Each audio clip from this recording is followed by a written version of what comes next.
Hi, everybody. I didn't sing that one. Hi, everybody. There you go. Now we've officially started. We started.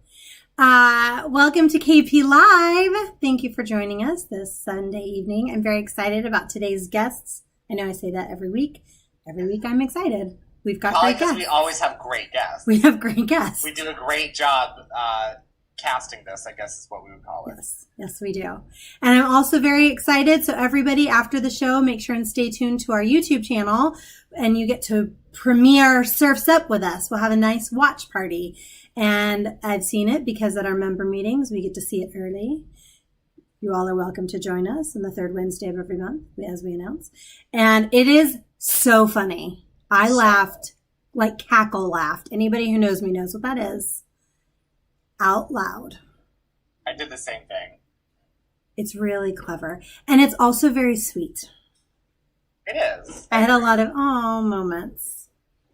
So I'm very excited, so make sure and stay tuned. And today we've got the cast and director, so I'm really excited about it.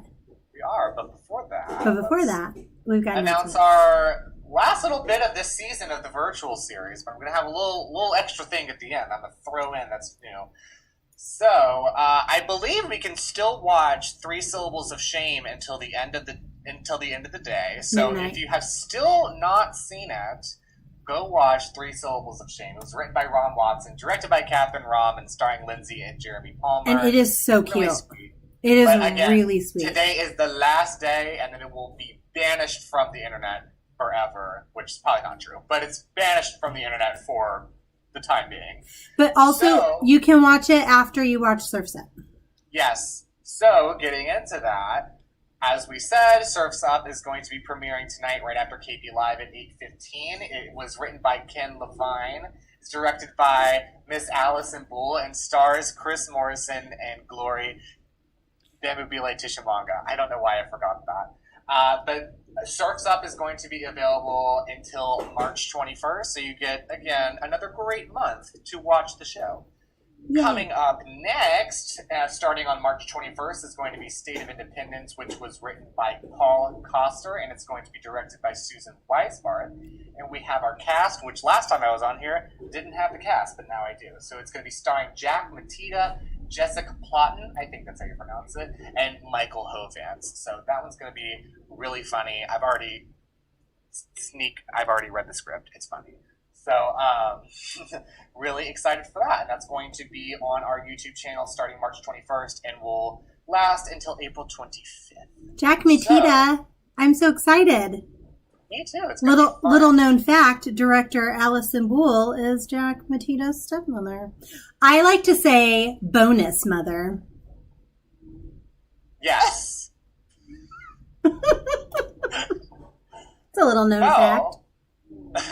Going off of that, you may be asking yourself, are there only 2 more shows left in the virtual theater series? Season 1. Fear not, because we are going to be accepting additional submissions for the next season. And that the details for the I cannot speak right now. The details for the submissions can be found on our Facebook page at Kentwood Players if you'd like more information about that. So, Samantha, do you have any fun announcements for us? I do. First, I want to say Happy Black History Month. I'm very excited. And if you have been following us on the Instagram and the Facebook and the Twitter, you will see we have some really great posts of honoring Black artists that have inspired us. And I'm going to announce, let me rewind and finish full thoughts first. So if you have anybody that has inspired you or that you have a special connection with and you want to make sure that they're honored, go ahead and send marketing@kentwoodplayers.org a little email, or you can send an email to DEI committee@kentwoodplayers.org, and we'll make sure and get that posted if you have a little meaningful statement of why. So coming up, my post is my mentor and teacher who I love and adore and miss so much, Tyrone Wilkinson, and I just have to share this story.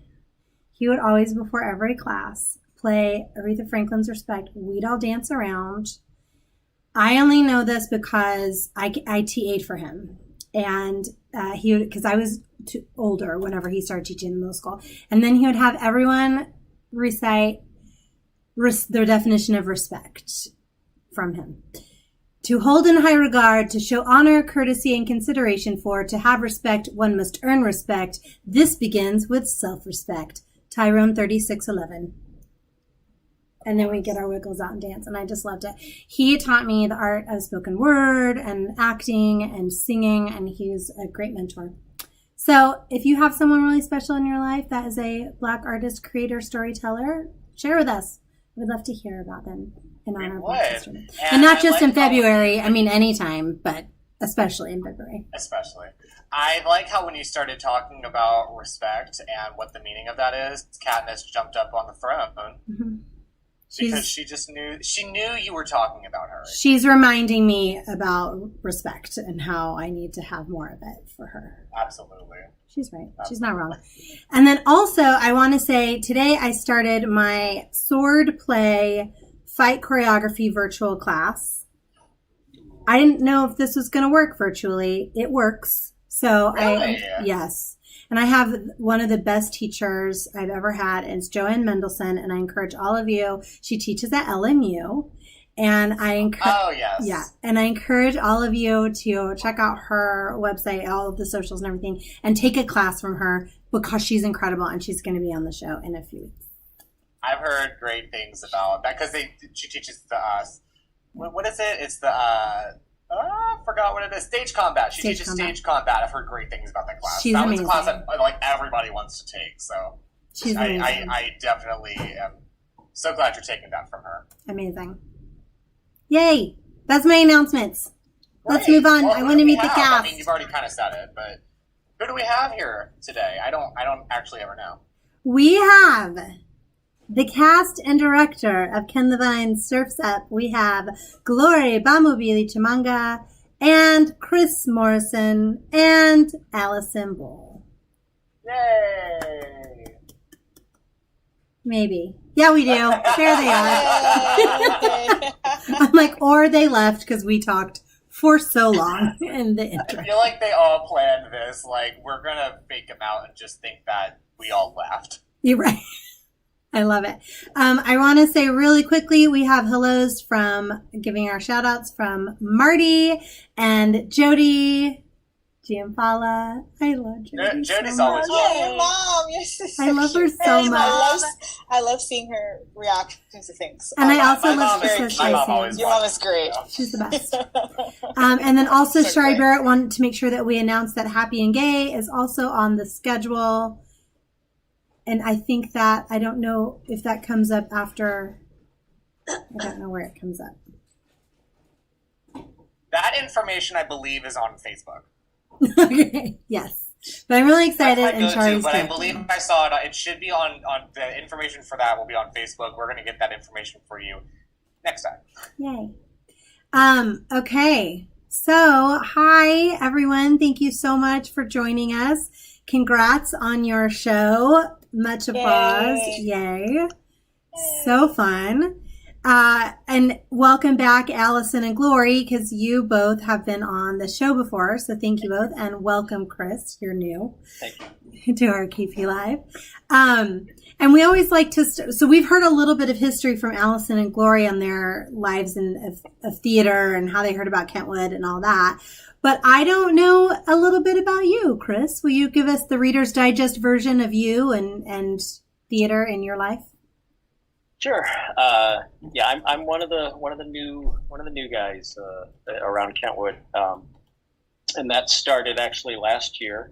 I got cast in a production of Vanya, Sonia, Masha, and Spike, Christopher Durang production that was supposed to open on March 13th, 2020. And we rehearsed from January and February, and we're all set to go. Did our final dress rehearsal that Thursday night, and woke up Friday morning, the 13th, to find out that lockdown, everything's going on lockdown. So the big debut never happened, but it's going to happen.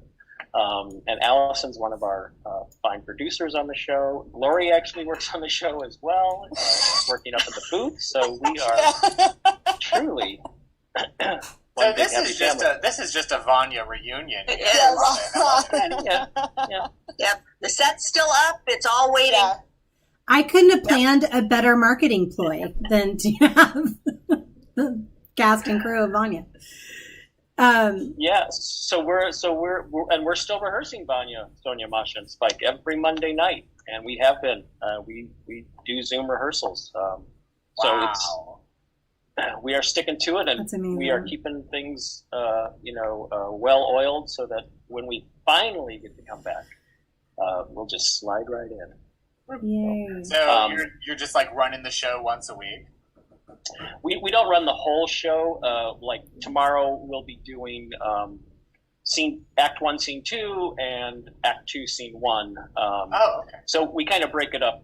We break it up like that. Like, we were doing like all of Act 1 on a Monday and all of Act 2 the following Monday, but we found that it was better to kind of to allow ourselves more time to really go into detail, and the exploration never stops. It's been terrific. And in addition, we've supplemented that by exploring lots of Chekhov plays, which are all referenced in this wonderful Durang show. So we've done The Seagull, we've done The Cherry Orchard, Three Sisters.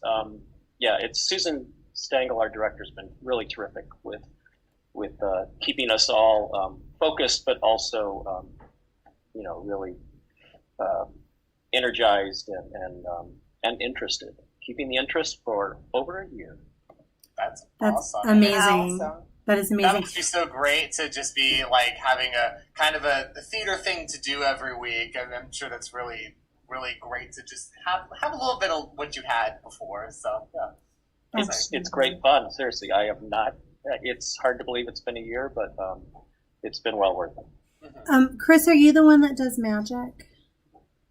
Yes, I do. Magic has been a passion of mine ever since I was a little tyke. So yeah. And if anyone's interested, Chris does a nice little storytelling about Vanya. Oh, yeah. And it is on our it's really YouTube great. channel. That's right. Yeah. It is How really about great. that? That's so cool. Yes. And it's one of those magic tricks that had me going, how did he do that? And I don't ever want to know. Don't tell me because I love it. But I backed away from my computer just in case any of the, juju came out and got me. It's magic. He works literal magic. Did we And post you- that on the It YouTube? is. Where is it?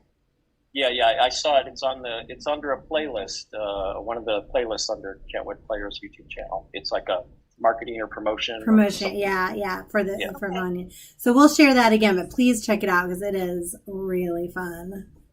Amazing. Thank you. Yeah, it was fun to do. I thought it was a good way to, as we started the new year, to sort of just remind everybody. Yeah, and in such a clever way. I love that, and a great use of it. Yay!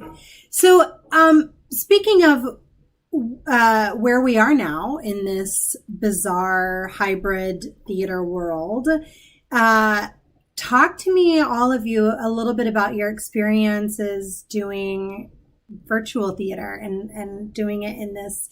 Also, for people who are watching who maybe didn't come to our member meeting, you all did it live. So this was not, they did not pre-record this. It was a live performance.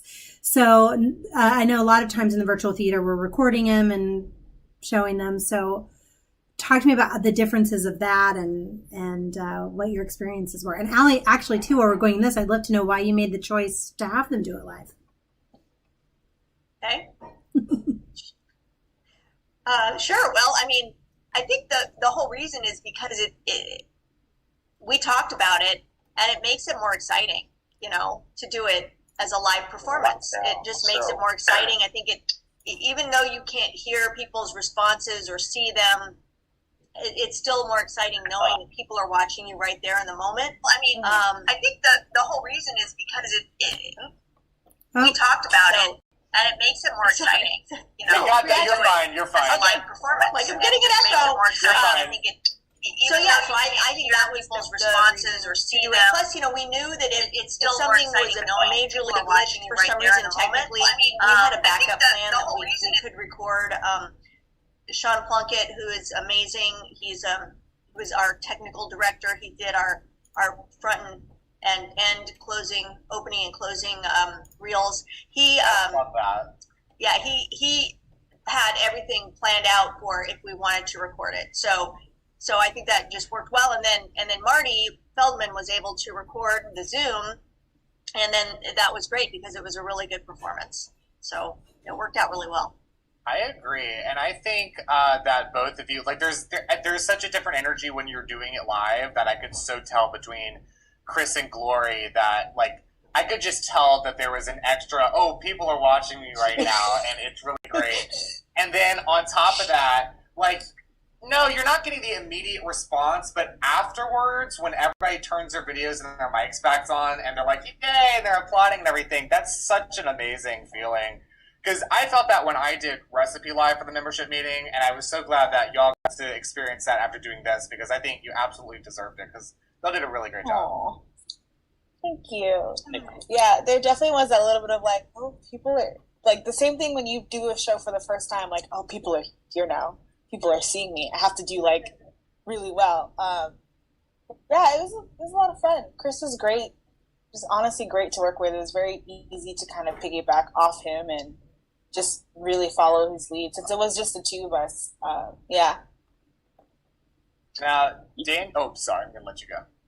Oh, no, I was just going to say that Glory was, it's to just have a two-person cast. I mean, you're just trusting, your fellow actor, and Glory was like, she's just expressions, just she's just so. It was easy to make a connection with her, which was, to me, the most important thing, about this. Yeah, you two had really great chemistry as the father and daughter. I totally believed it, and you could see that, yes, the daughter is very different from her father, but there were still little moments that you're like, but she is her father's daughter. Yeah. It was really nice to see that. Now, real quickly before we get into the questions, I know exactly where Sam is going because we share. I know, because we share a brain cell. We do share a brain. But I wanted, before we get off this chemistry, was it challenging having to do this over Zoom to find that connection and that chemistry? How were you able to do that?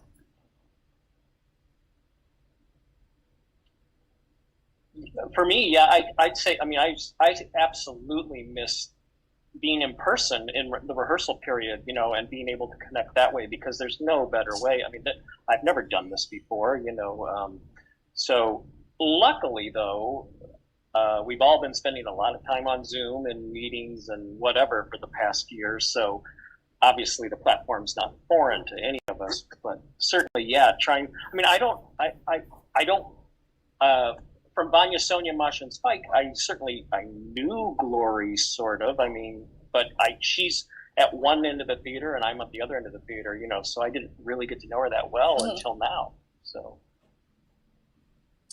Yeah, there was some small challenges of like how I would like to vocally react to some things, because it's just naturally how I like to respond vocally.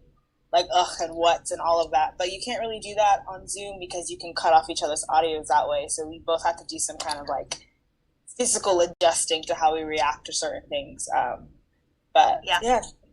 That was definitely weird. I had to give a note, like, okay, so, Glory, make sure you don't make a sound when you react to him because it cuts off the rest of his line. It's like, it's so frustrating. So there is a downside to doing it totally on Zoom. I think if we had gone the recording route, I think we might have had more leeway with the technology that Sean was, looking at using.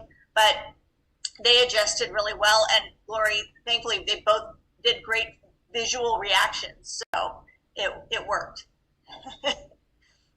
Yeah, I didn't notice any. There were no moments where I was like, oh, they're waiting to be for the lag, or they're waiting to respond. It all seemed very natural and active the entire time. Yeah, for sure. Sam, did you want to go with our audience questions? Yes, I'm so sorry that I keep cutting people off, but Daniel Kruger, I think it's Daniel Kruger. Daniel Kruger asked if you prefer doing it live or being able to record and edit it, which I know you kind of answered, but I mean, I think in this case it ended up, like I said, we had that option as a backup. And we certainly could have recorded before and then like decided if we didn't like what happened live, we could do the recording. But I mean, I know that there's pluses and minuses to both. So I personally thought doing it live, at least this particular play, worked out really well. How about the actors? Would you have preferred to have had it edited, or did you like the experience of being in that moment and doing it live? I guess because it is theater, I'm leaning towards more doing it live. But it just never really came across in my head that we were going to actually record it, because I thought, we were doing really well in rehearsals, and I figured, Chris and I, we can do this live. We've got this. So I just didn't really think about if I would prefer it to be recorded or not. I like doing it live. Yeah, I'm glad we did it live. That's what I was hoping for, and like Allison said, I knew we had a backup plan for recording, but I didn't want it to become like a TV production or something where there's lots of edits and things like that. I mean, technology is great, but I wanted it to be more theater. I love that. Also, we have from the Facebook comments, Susan Weisbarth was wondering if it was harder to set it. Did you keep second guessing choices, or were you able to, through the rehearsal, find moments to just set it? And then also she said it was a great energy doing it live. The energy of the performance was really great. So yeah, we had, when I this particular script is, Ken Levine is obviously very well respected in his craft, and he does a lot of television. So this read like a sitcom, and that's very much how I wanted it to work like a sitcom. I think there's no other way to do it. So I wanted to make sure, things were very fast, like quick, so that the humor was there. And so the timing was important, but there were times where I ended up going, okay, so I told you guys to try it this way, but now I'm thinking we need to try it this way instead. And then we went, oh yeah, and certain things that maybe I didn't realize I needed to mention until like a week before we performed that just hit me. Like, oh, if you say it with the emphasis on this word, then it sounds wrong. So you need to say it with the emphasis on this word. Like certain things like that kind of come up as you're going. So yeah, there were a couple of places where I did kind of switch gears, either because I just realized it didn't work the way I initially thought it was going to, or that I didn't catch it until later. Yeah, for sure. It's such an interesting world too, because we're so used to telling stories in a larger venue, all projecting all the way to the back wall. When we're blocking and directing, I just had a similar experience with this, Allison, where it's just we're storytelling visually to an audience that can see everything. And I guess in this particular arena too, we're seeing everything that you guys are doing, but we're not seeing your surroundings. We're not having movement crosses, but it's still having to keep it active. It's a really interesting hybrid, and I don't envy you. But you made it work. Absolutely. 100%. What were the most rewarding experiences doing it this way? Or even just doing the show in general. It doesn't even have to be because it was virtual. I guess doing it this way, because virtual, I am a full-time student. So the time commitment of doing a virtual show is nice, because I don't have to go to rehearsal and then be there and then do the show for 5 weeks. I love doing shows for 5 weeks, don't get me wrong. But in this, what I'm doing with my life is Glory now, it's got a lot going on. So it was nice to just have it be like, I can do a show, squeeze it in here, and then I can be done. Yeah. Yeah, I'd say the best thing is not having to get in the car and go. Yep. It was funny too because I mean the show is so short that when we initially started rehearsing, I wanted to break it down. It's all one scene and it's only 9 pages long, so I kind of split it into 4 sections so that we could work on each section individually. And the other thing too is, we don't need to spend 3 hours at a rehearsal, so just an hour or so once a week, and we could kind of focus on each section and then put them all together. And that was, again, it's very convenient when it's only a 10-minute play. Absolutely.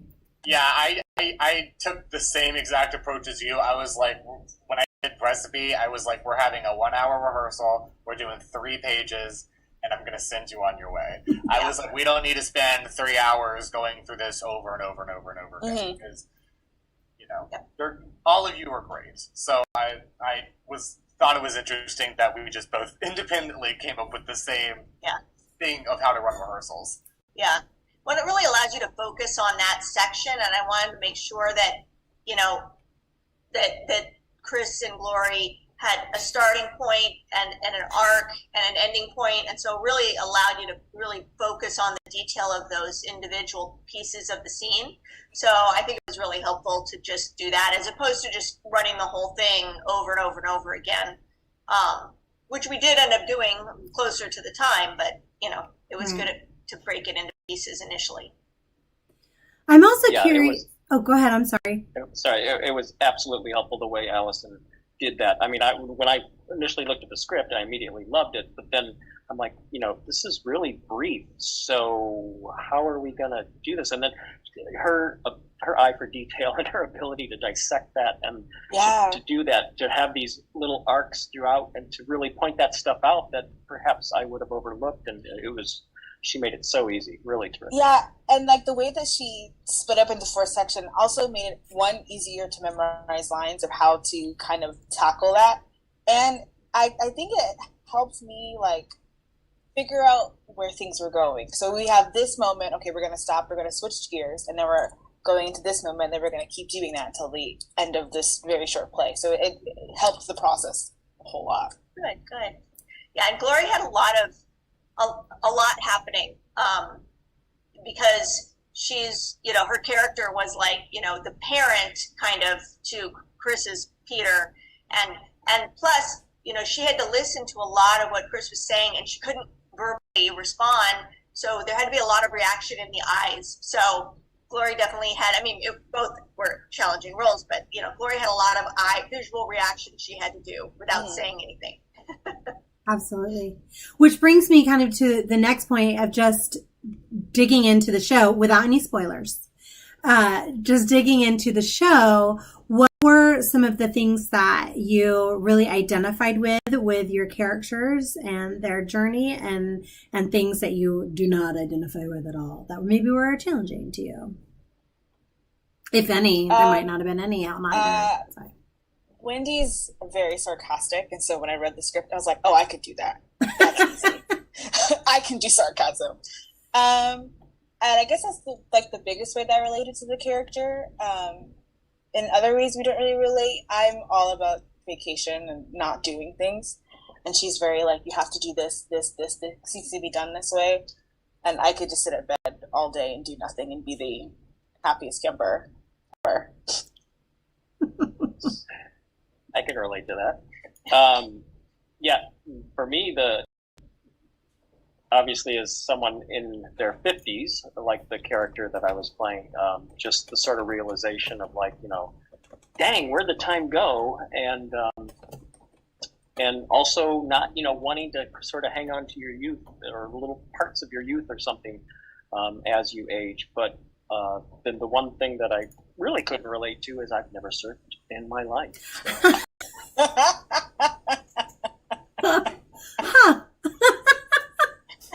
Yeah, I didn't grow up. I'm from a little farm town in Indiana, so we didn't surf out there.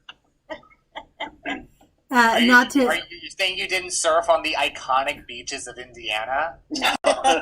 Never once. No Lake Michigan, no driving. Where are you from in Indiana, if I may totally digress for a moment?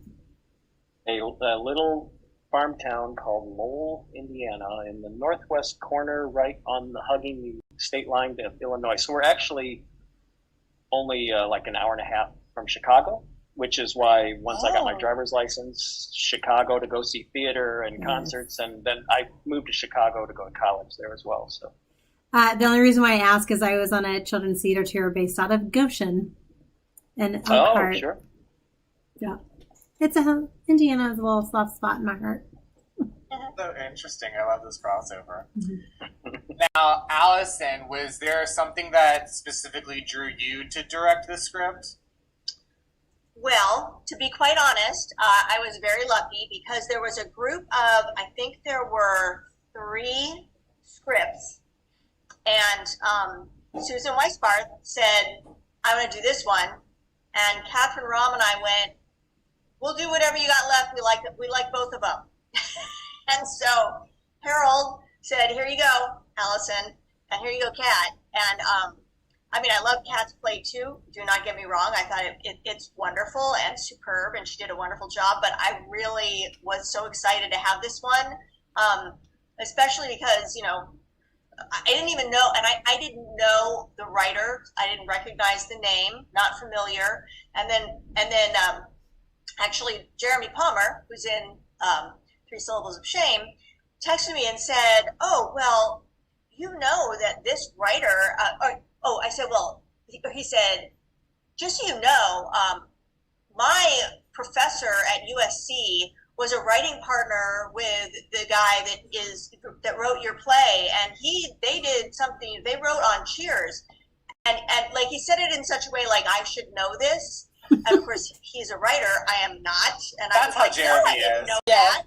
So I looked him up, and I was so excited because, and then I watched I watched the play that you were in, Samantha, that he wrote, that was a longer play, and I really enjoyed that, and I was very excited that that was the person that wrote our little play. So, and I loved it. I loved it from the moment I read it.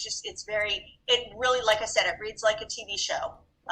Absolutely. It does. He has perfect pitch timing, and it's a gift in the writing. Like, you really cannot go wrong unless you're like tone deaf timing, then it might be difficult, but otherwise he just gives it to you and it just flows really nicely. And you handled it very well. We do have a couple questions from our audience. How did you feel, Allie, how was the audition process? Was it difficult or enjoyable being in this world? Yeah, so again, something else that was kind of fun to be able to just do from home, but weird. It was interesting because, you know, I announced it over the holidays. We auditioned like 4 days before Christmas, I think, or a week before Christmas. So it was a busy time, and I was getting a little nervous that I wasn't going to have a lot of people audition. I ended up having a lot of people audition. I think I had at least 5 or 6 people for each character. So, so I ended up, and we did a Zoom call. I had everybody turn off their cameras and audio, and I read pairs of people at a time. And I mean, it worked great for me. Hopefully other people didn't mind it. You know, to me, it's very much like when a director has the auditioners sit in the audience while he has people read. Right. And I thought, you know, why not? I don't want to make it, you know, so private that nobody can see what anybody else is doing. So yeah, it worked. I thought it went great. I had very good people. I could have cast it a few different ways. It was really tough. So I thought the process worked well for me personally. So worked well for me too. Yeah. I mean, oh yeah, me too. I caught up to the joke there. Yeah. I mean, we just sat there and read the lines in front of. I mean, everyone had their cameras off. It wasn't like detrimental to my nerves or anything. It was just like, okay, I'm auditioning. That's why I was wondering. I mean, maybe it just has that feeling like Allie, you're saying if you're just sitting in like an open audition in the room watching other actors, but I wasn't sure for Glory and Chris if it was challenging having to sit there and watch other people read it, or did you just tune them out? I was actually I was wondering how it was going to happen, and beforehand, and I was secretly wishing that we weren't going to be watching other people audition and stuff like that. I just mainly because I didn't want anyone to watch me, and so when it was, I was like, okay, here we go. Thankfully, I wasn't first or anything, so but yeah, I'm just always nervous about stuff like that. I always feel like I don't know what I'm doing, and don't we all? Yeah. Yeah, that's actors are insecure. What can you do? I am too. Who would have thought? Yeah, we're all like, mm-hmm. We all are, yeah. We're all here. Yeah. Yeah, all of us, yeah. Now, we have another audience question from Shari, and she wanted to know if the two actors came up with a background story between your family that helped you inform the story you were telling during the play. We did. We decided on like where our characters lived, how long there's a divorce mentioned in there, and how long since that happened, and we did a lot of family building for this one. Yeah, we talked quite a bit, and Allison was really great at pushing us on that, and even just on dissecting certain lines and things, and saying like, well, wait, then this line sort of refers to, then this must have happened in the past, and they're just it really we basically, by the time we were done, I think we had a 3-act play. We honestly, with all of the, Allison gave us a lot of things to think about of prep work, so we could have done like a whole 2-act show with everything that we had in the background behind the actual lines that everyone sees.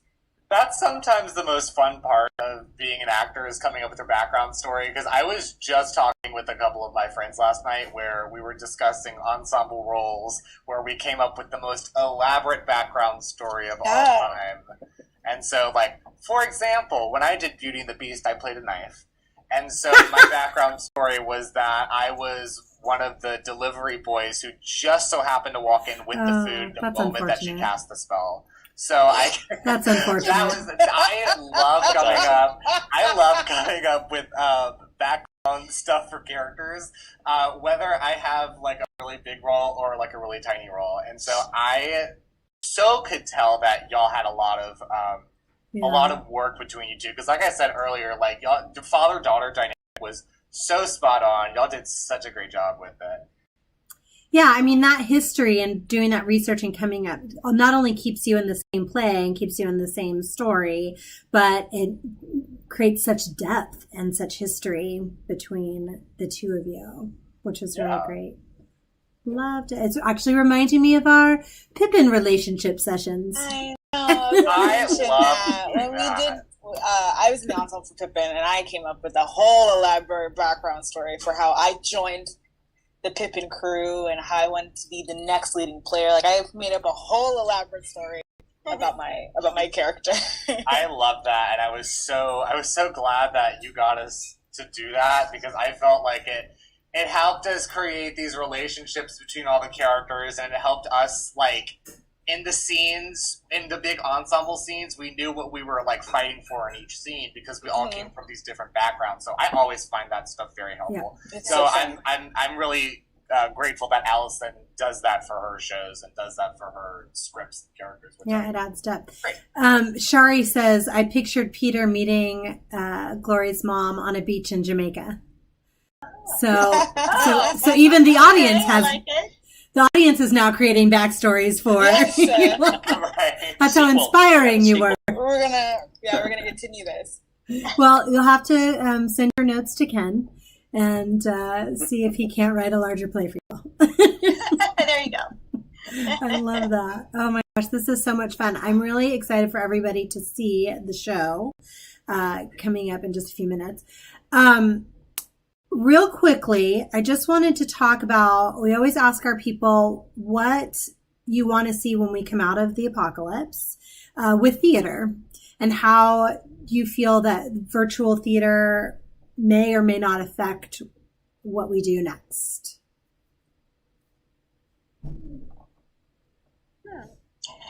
Thoughts? You got us thinking. We're all like, I know. It's a lot. Well, I can say that one of the silver linings of the whole lockdown for me has been I have been able to watch so much terrific theater of all sorts and variety acts and shows and things of people around the world, of shows around the world that I would never get the chance to. And while you love the live in-person thing, this is turning out to be a pretty decent substitute. So I hope that when we get back together, that we, in person, that I hope this doesn't go away, because I just love being able to see all the stuff that's out there. Absolutely. It's so nice to have more options and things that we wouldn't normally get to, and people that get to see our shows that wouldn't normally, because they're in another state or a country even. I love that about this series, is that we've been able to have people submit things from all over the country and perform in things from all over the country. So that's, I think, one of the high points of us doing this virtual series has been. And train of thought completely just left. So that's the end of my point. Well, I feel like, Laura, I saw a breath drop in. Were you inspired with? I remember what it was. It was that with things like being able to watch like Hamilton, where a majority of the people that are in the United States aren't going to be able to go to New York and afford a $3,000 ticket to Hamilton. Right. So they can just watch it in their own homes with this gorgeous cinematography with the original Broadway cast. So it opens up this style of theater and this style of storytelling to millions of people who would never be able to watch it in the first place. So that was the point I wanted to make. It's so true. I also want to say that people will pay for it. Like if the current Broadway shows want to start doing their own thing and streaming their shows, I will pay to watch. I will pay to watch Hamilton. I'll pay to watch Come From Away. I will pay to watch a lot of shows. So I mean, I do love how accessible theater has become because of the apocalypse. Yeah. I mean, I'm not going to pay $600 to watch a streaming version of the musical, but I'm not going to pay that much. I'll pay a normal, reasonable price ticket. Because if I'm going to pay that much, I might as well go see it live. That's just all I'm going to say. I still want to give them any ideas. I'll pay for the plane ticket and go see it live. Yeah, and take it back. Yeah, and I just think we have to be open to, when we get back to normal, that normal is going to be different. And we have to make the adjustment and embrace the change, because, Kentwood will need to do that just like any other theater that is hopefully still alive after this is all over. Yeah. Yeah. Yeah, I always say now that I'm not going to say back to normal. I'm going to say a post-COVID world, because I don't think there is going to be 100% the way things used to be. Right. Even if it is, but for a lot of people personally, I don't think it's going to be quite the same. I think a lot of us are going to be a little more germ conscious. Yeah.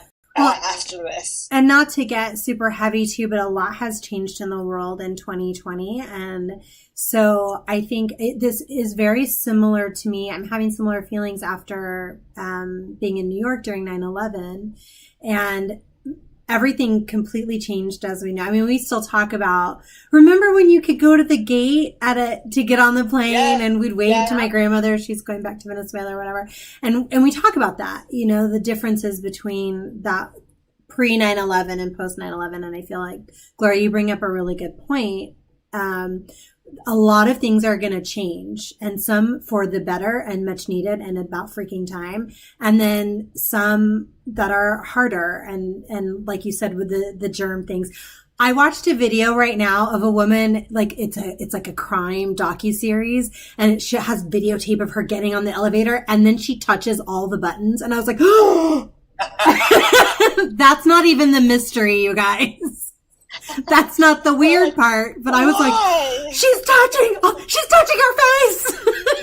So some of it's going to be for the worse, and some will be for the better, I think, coming out of this. Yeah. And we'll see different theater, I think, too, as a result of it, which can be a really good thing as well. For the two Sams, do you anticipate KP Live continuing when things For sure. return? Yeah, it'll be different, but we start, well, actually, we'll probably still do this part, but we started doing interviews and little things like this beforehand, and I'd been trying to get this show up off the ground for about 2 years, and then the pandemic happened, and I was like, there's nothing in our way. So, yeah, I think it's important. One of the things I think is really good is it's important for people to come together and have conversations about our art and about storytelling. And in order to keep theater live and going, we have to continue the conversation and help people to realize the need for it. So not only is it just fun, but we need it. Sam, you had a last question before we get to the funny stories. Yeah, well, one thing that Shari said was that Come From Away will be streamed soon. Yes, So I know it will. I heard about that. That's Yes, going to it be will very be streamed soon. exciting, and that everybody in the chat right now is very excited for Come From Away. And then also, Susan wanted to know... Oh, sorry? I said it's a beautiful show. That's loud. Oh, I love Come yes. From Oh, Away. I want It's to great. see it so bad. So Susan wanted to know if Ken Levine gave any of you any input in terms of staging the show or anything like that.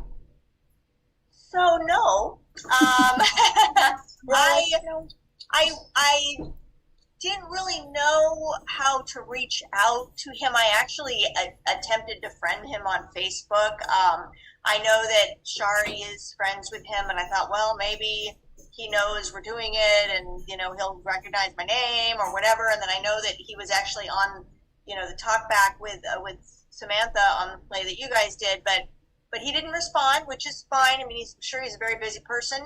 So I wasn't able to, and I didn't really want to bother him any further, so I was like, no, I'm going to let it go.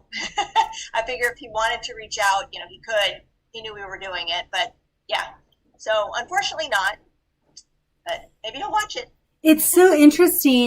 I think sometimes playwrights, I don't know how they do it because I'm so protective, but they just write their little baby and then they're like, go, here you go.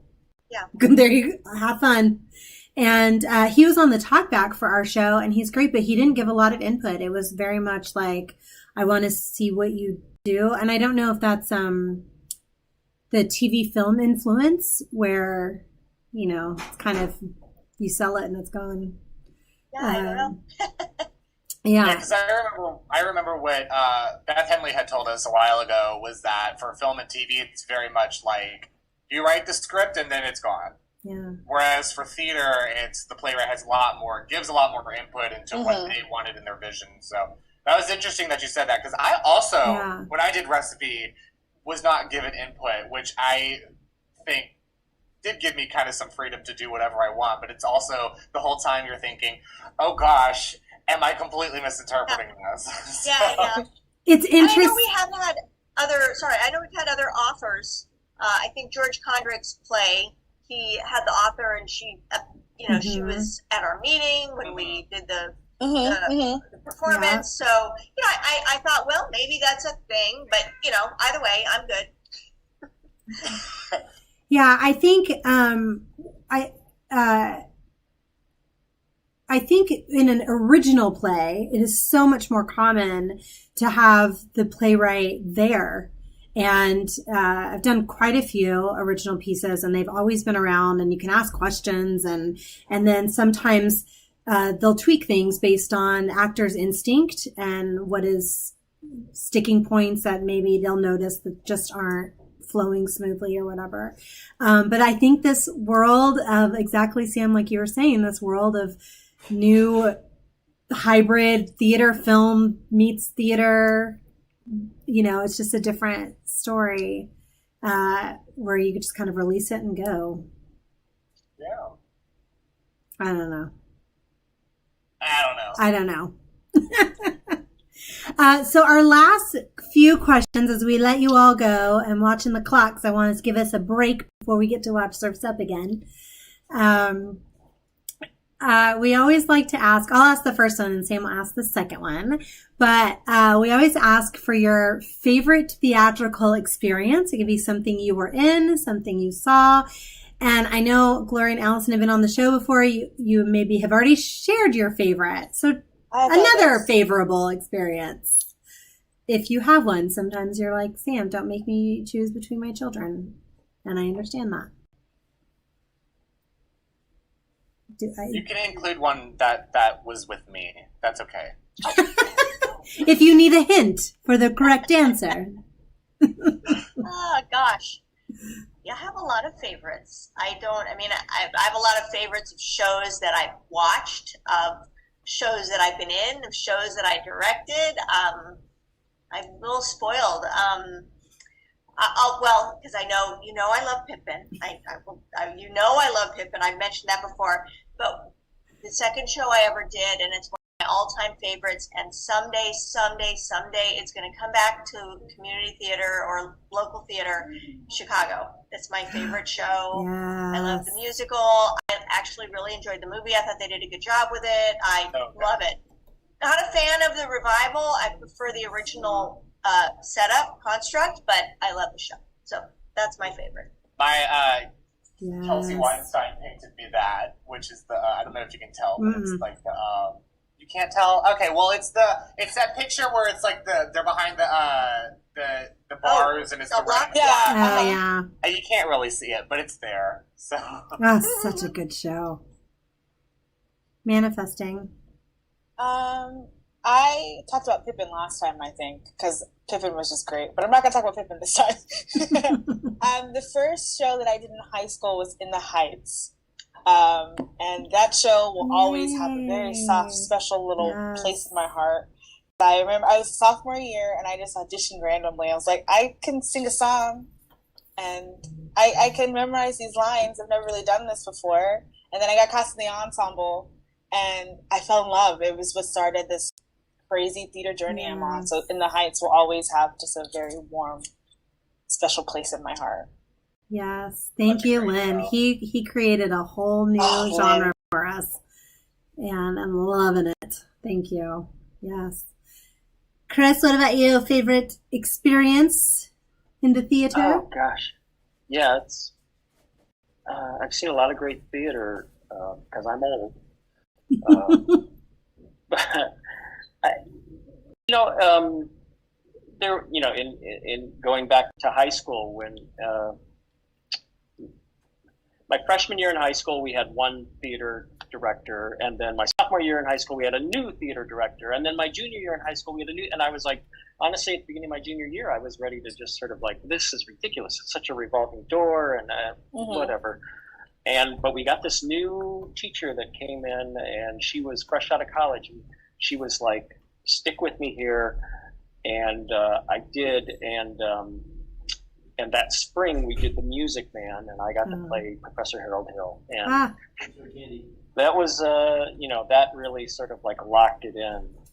It was, it's just such a great musical for that classic, Broadway show stuff. But yeah, it was great fun. And that teacher, now in hindsight, that Mrs. Chiquina, that's the teacher that, inspired me really to keep things moving and to go on and study theater in college. And, I love that. Oh, that's so great. Those are the memories that stick with us and form our lives. Also, Harold Hill, this is not a joke, is on my bucket list of roles to do. Yeah.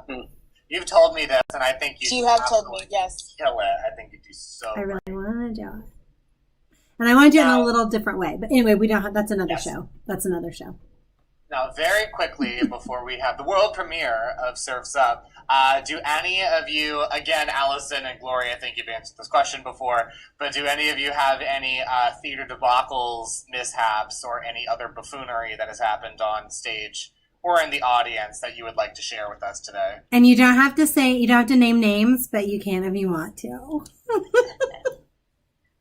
Any theater debacle. Or a show that went wrong. That also happens. I was in a debacle show once. I was also in a debacle show. I have one. I've never been in a debacle show, but I've had a debacle rehearsal experience in high school. That'll work. It was my senior year, and it was for, I was messy. So it was for the show, The Crucible. And for those who don't know, there's a character named Tituba who's black, and I was like, I don't want to be typecast as this character, so I'm not going to audition, because I was petty. So instead, I became the props master of the show, because I still wanted to do the show. But long story short, I think it was the day before Tech Week, and no, the day before our preview, and our John. Oh, there you go. Hello, I'm Yeah. still here. Hello, and our John Proctor came on stage with his script, and this was like, this is the John Proctor, the character. I'm sorry, pause. I need to rewind this. The lead of the show, right before your first preview, came on with the script because he didn't know his lines in blocking? Yeah, it was like his last something huge paragraph from what I remember. And I will never forget Miss Baxter, my theater teacher, stood up and started yelling. And I was just in my little props master place, like, this is the most horrifying moment of my entire life. Why would he go on stage with the script? Why didn't he just freaking fake it? Like, I don't understand. Oh, my word. It was horrifying. It was horrifying. But it turned out okay. Crucible turned out not okay. He knew his lines the next day, and it was all good. That's It was amazing. horrifying. Unlike my debacle show, in which the lead character of Midsummer Nightmare came on with his script throughout the run. Oh no! He was playing Oberon and what's the other guy's name? The other king? Anyway, second act, he had a... Anyway. Chris or Allie? I'll let Chris think. I have one more that I thought about that I don't think I've told yet. And it was a situation, and I wish I could remember exactly what the play was, but I was doing summer stock in New Hampshire quite a while ago, and I was working tech on a play that was a comedy, and it was about comedians doing theater up in the, I don't know, some place up in the New York, upstate New York, and one of the main characters was having he's an elderly gentleman having a lot of trouble memorizing his lines, and he kept screwing up. So they put me behind the set under the window in the scene with the script so that I could feed him his lines if he screwed up. So that was fun. We should have given him an earpiece. I know. Did you have to help him? I don't know that would have been interesting. Maybe a headset. Yeah. It was 93. It was a while. Oh, okay. Well, Did you? Maybe not. Did you end up having to prompt him at times? I think I did have to a couple of times. There weren't that many performances, so that was a plus. But yeah, I think I did have to prompt him a couple of times. Bless his heart. That's so hard.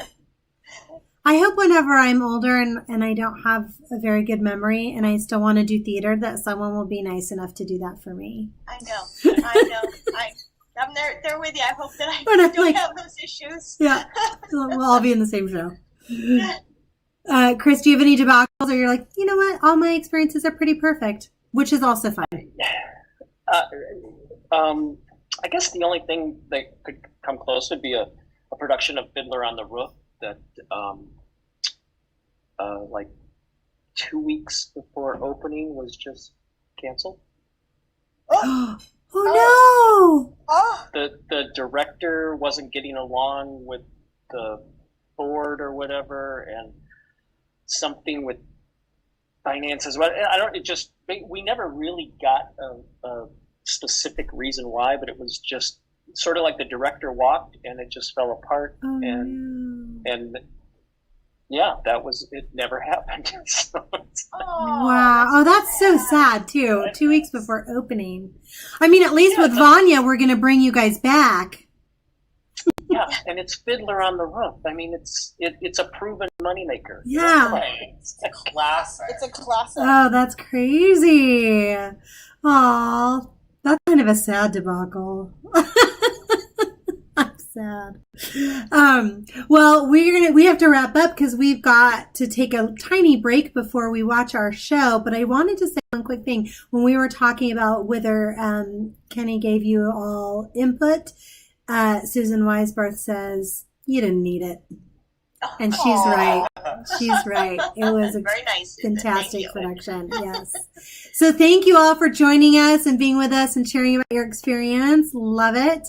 And we'll be seeing more from Chris eventually when we get closer to opening Out of the Apocalypse. We'll have him back on with Vanya stuff, or even before, maybe to do more magic. I don't know. We'll see what we can bribe him into doing. That'd be fun. Yes. And next week we have a very special guest. Damon Rutledge will be on our show. Kentwood people, well, you remember from Damon from a lot of things, but I think the last show we saw him in was Clybourne Park. But he was in Raisin and Clybourne Park in that season. And so I'm really excited to speak with him and hear what he's been doing and what's next on his agenda. So that's next Sunday. Come join us. KP Live. Yay. Thanks, everybody. Awesome. Have a good week. Bye, everyone. Good night. Break legs.